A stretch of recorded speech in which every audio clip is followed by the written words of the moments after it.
morning, everyone, and welcome back to another week of Nexus grain market updates. Let's get right to the markets as they stand right now. It is 10:57 in the morning on Tuesday, April 22. So, as things stand right now, the Chicago Board of Trade is off. Looks like it's off about 7 cents for old crop corn. I'm 457 to 464 across my terminal markets. That compares to 464 to 471 last week at this time, so we're off just a little bit. New crop corn right now is 421. That's off a nickel. That compares to 424 last week, so off a little bit again over the past week. I have soybeans. They're actually up 9 cents. I'm going to talk about our soybean market in a little bit. There's a little bit of news going on with soy that is somewhat exciting. But soybeans right now are up 9 pennies. I am 983 to 990 across my terminal markets. That compares to 987 to 994 last week. So just again, soybeans off just a little bit from last week. Up very strongly today, however. New crop soybeans are 960 to 968 across my terminals. That's up 4 cents right now. And that market is about steady from last week. Really the big news and I'll get to soy here. I'll lead off with that. There's been a considerable amount of talk about the 45Z and the impact that is going to have on our renewables and the particularly the soy crushing industry now and going forward. The one thing to note is that there has been a considerable amount of divergence between soy oil market and the palm oil market. Palm is falling, soy is rallying. So basically what that really means in plain words is that the renewable diesel and biodiesel, two different products made by the same basic base stock here in the U.S., are probably going to be more reliant, if not completely reliant, upon soy and not have the availability of the palm oil that we've seen in the past at least couple of years. So we'll see how that plays out, but that's how things are leaning right now. As far as the rest of the trade, let's get over to corn a minute. A little bit of excitement with the corn, even though the corn's off a little bit. Friday's CFTC report, 124,500 contracts net long in the corn. That is a considerable improvement. In fact, that's about twice the amount of length that the professional fund managers have had from a week ago. When I look at what's occurred since then, through yesterday, when I threw in options, puts the fund managers long about 141,000 contracts. So that doesn't look too bad, actually. Soybeans long 26,000. Again, likewise, that's about through yesterday. That's about double at 45,000 contracts net long. The export inspections, as we have found our way through this export season. Right now we stand with 19 weeks remaining in our export season, so we are squarely in the last half of our of our export season. Corn number 67 million bushels that were packaged up and shipped out of the country. That actually exceeds the range of 47.2 to 65.2. Soybeans 20.2, right at the higher end of the trade range of 14.7 around 27.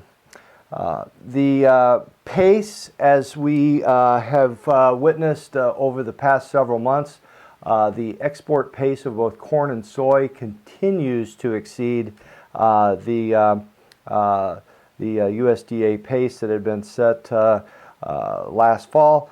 8% above pace for corn, 4% above the pace needed to hit our goals for the year with soybeans, 4% for soybeans. The other news in the market today, there's not a lot of reports really occurring in the next several weeks that are going to be of great note. It's going to be 3 weeks until we see our next WASDE report. The season we're in right now is squarely our crop progress season. Those will be Monday afternoon reports that come out every Monday now. We'll be studying those as our crop progresses. Really, as the progress is right now, is just planting. Big news, you've probably heard this number by now. Iowa 18%, Minnesota 9%. I would, and that's corn. I'll tell you, soybeans 11% and 3% in Minnesota. Those numbers are both, depending on who you talk to, and I can rattle off the published numbers, but the bottom line is we are well ahead of established progress for this time of year. Okay, we're ahead. We're probably ahead by 5 to 7%, and in some places we could be as far as 25%. Been around the state quite a bit in the past week to 10 days, particularly the last 5 days. I know we've had a rain event occurred the past 3. Several days before that, there was an enormous amount of planting occur, particularly south of Interstate 80.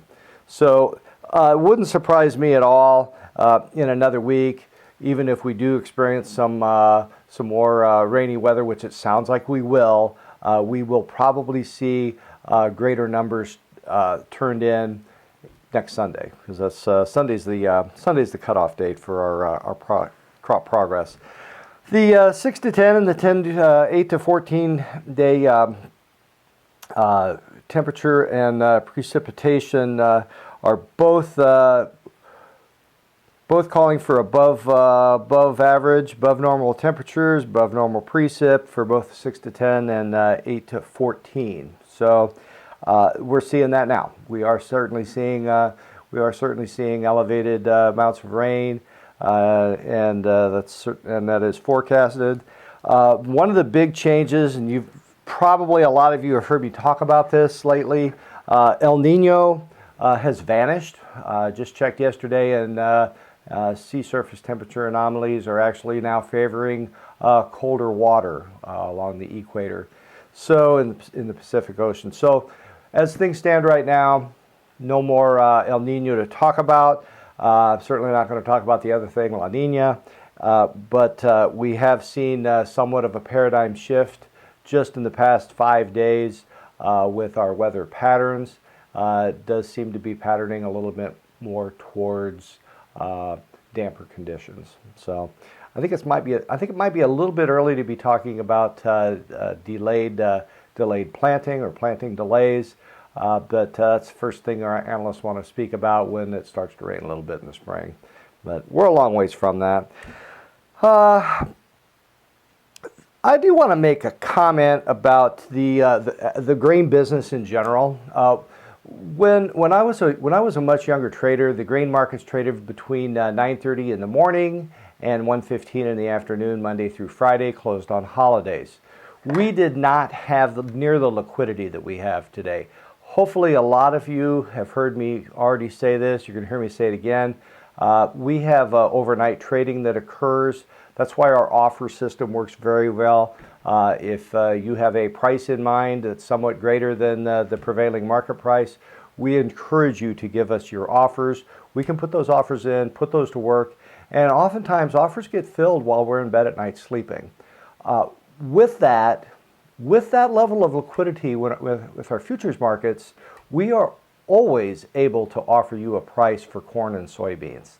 Rarely will you ever hear us go out with no price for either product or perhaps have a protection on. That's really kind of a thing of the past. So the latest thing that's occurred, the CFTC, Commodity Futures Trading Commission, they came out last week asking for comments concerning 24/7 trading. I really don't know if we need that. I feel personally that we have enough liquidity today.